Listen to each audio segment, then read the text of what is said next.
Last پیغام دینا چاہتا ہوں وہ یہ ہے کہ دیکھیں آپ کا بہت بڑا رول ہے. آپ نے یہ یاد رکھنا ہے کہ جدھر بھی دنیا میں آپ چلے جائیں، خاص طور پہ آپ مغربی دنیا میں، یہ جو آپ کا جو پاکستان ہے اس کو ایک عظیم ملک بننا ضروری ہے. اب تک ہماری جو پڑھے لکھے لوگ تھے وہ سمجھتے تھے، ڈاکٹر کمیونٹی بھی، اور بڑی تکڑی ہماری پاکستان کی ڈاکٹرز کمیونٹی ہے امریکہ کے اندر اور یورپ میں بھی، لیکن امریکہ میں خاص طور پہ جو نارتھ امریکن پاکستانی فزیشنز ہیں، میرا ان سے بڑا انٹریکشن ہے، وہ بڑی پاورفل کمیونٹی ہے. لیکن جو میں حالات دیکھ رہا ہوں اسلامو فوبیا کے، جو بھی فرانس میں ہوا ہے، اور میں نے آج سارے مسلمان ملکوں کے جو ہیڈز آف اسٹیٹس ہیں ان سب کو میں نے آج خط لکھا ہے کہ ہمیں ساروں کو مل کے مغرب کو بتانا چاہیے کہ نبی صلی اللہ علیہ وسلم کی ہمارے دلوں میں کیا جگہ ہے، کتنا پیار اور عقیدہ ان سے. تو کتنی ہمیں تکلیف ہوتی ہے جب یہ اس طرح کی ان کے اوپر کارٹونز یا کچھ بھی کرتے ہیں، تو یہ مسلمانوں کو کتنی تکلیف ہوتی ہے.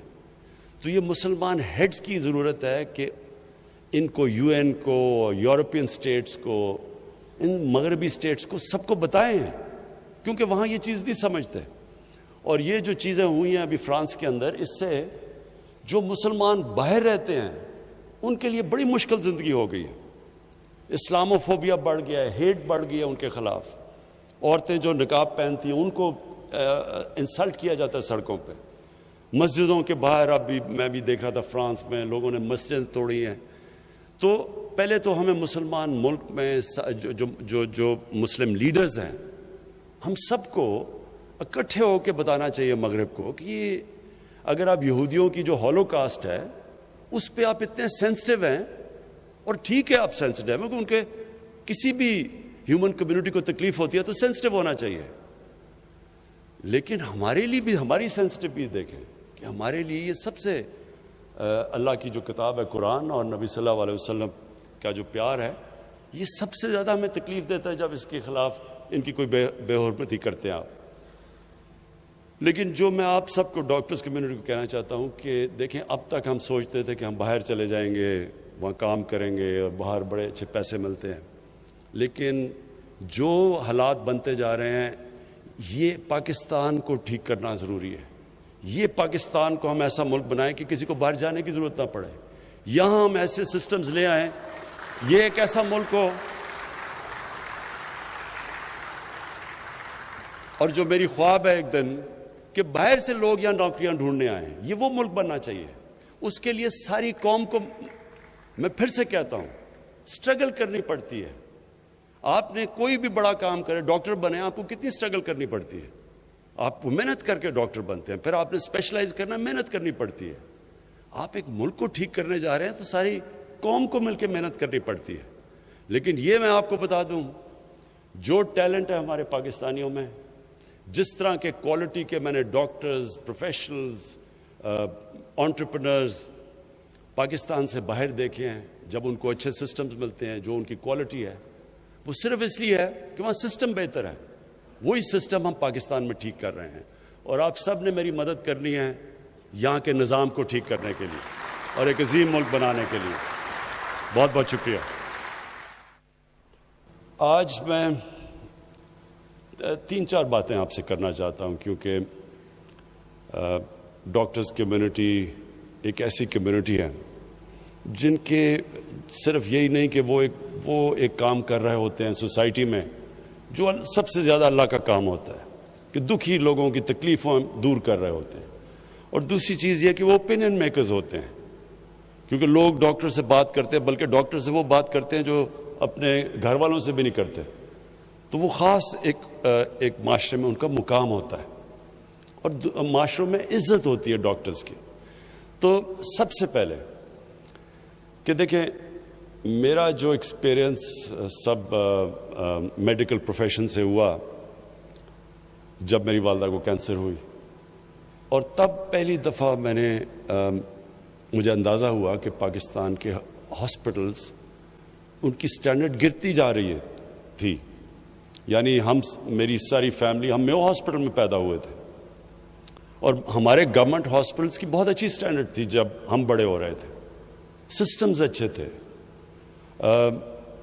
آہستہ آہستہ ہمارے ہاسپٹلس کی سٹینڈرڈ نیچے جانی شروع ہوئی، اور اس کی ایک بہت بڑی وجہ یہ تھی کہ جو ایک نیشنلائزیشن ہوئی ہاسپٹلس کی اور اسکولوں کی 70s میں، اس کا بہت بڑا نقصان ہوا. اور کیونکہ میں اس کو ایک واٹر شیڈ سمجھتا ہوں کہ اس کے بعد ہمارے اسکولوں کی بھی سٹینڈرڈ نیچے چلی گئی، گورنمنٹ اسکولز نیچے چلے گئے، ہمارے گورنمنٹ ہاسپٹلز نیچے چلے گئے، اور پھر پرائیویٹ اسکولز بھی آنے شروع ہوئے اور پرائیویٹ ہاسپٹلز بھی آنے شروع ہو گئے. اور اس کی وجہ یہ تھی کہ سزا اور جزا ختم ہو گئی. جب سے اللہ نے دنیا بنائی ہے، جس سسٹم میں سزا اور جزا ختم ہوتی ہے وہ سسٹم نیچے چلا جاتا ہے. کیا وجہ ہے کہ میں محنت کروں اور مجھے بھی اتنے ہی پیسے ملیں اور وہ جو ایک ڈاکٹر محنت ہی نہ کریں؟ جب جس سسٹم میں یہ ہوتا ہے وہ سسٹم کبھی کمپیٹ نہیں کر سکتا. تو جب ہمارا یہ سسٹم آیا اور آہستہ آہستہ یہ جو سب کی پروموشن ہو جاتی تھی اور پھر سب کی سیلری انکریز ہو جاتی تھی، کوئی تمیز نہیں کی جاتی تھی کہ محنت کون کر رہا ہے اور کون محنت نہیں کر رہا، اس سے ڈیٹیریشن ہمارے ہاسپٹلز میں آنی شروع ہوئی.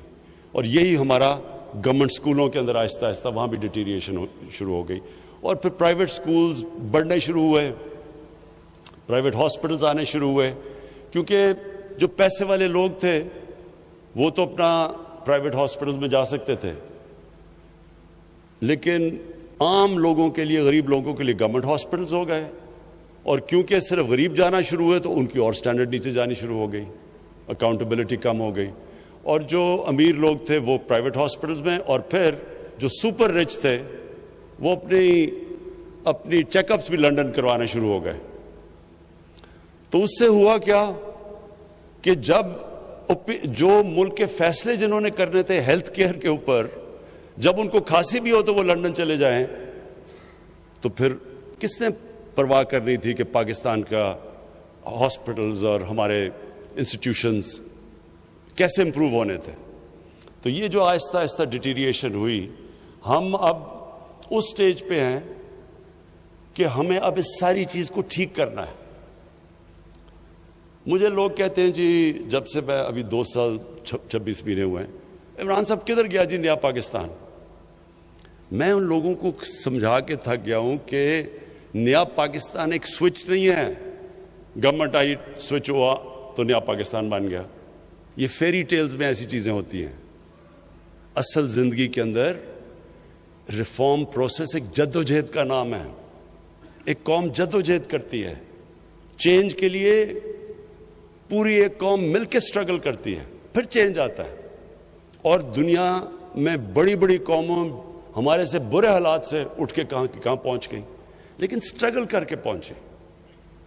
جب میں مدینہ کی ریاست کی بات کرتا ہوں تو میں اپنے سارے لوگوں کو کہتا ہوں وہ سٹڈی کریں. وہ دنیا کی تاریخ کا سب سے یونیک فنومنا تھا. کبھی ایسی چیز ہوئی نہیں دنیا میں، دنیا کی تاریخ میں کبھی ایسی چیز نہیں ہوئی. یہ تاریخ کا حصہ ہے، ہمارے دین کا حصہ تو ہے ہی، لیکن ہمیں اس کو تاریخ کا حصہ بنانا چاہیے، کیونکہ ہم سیکھیں گے اس سے.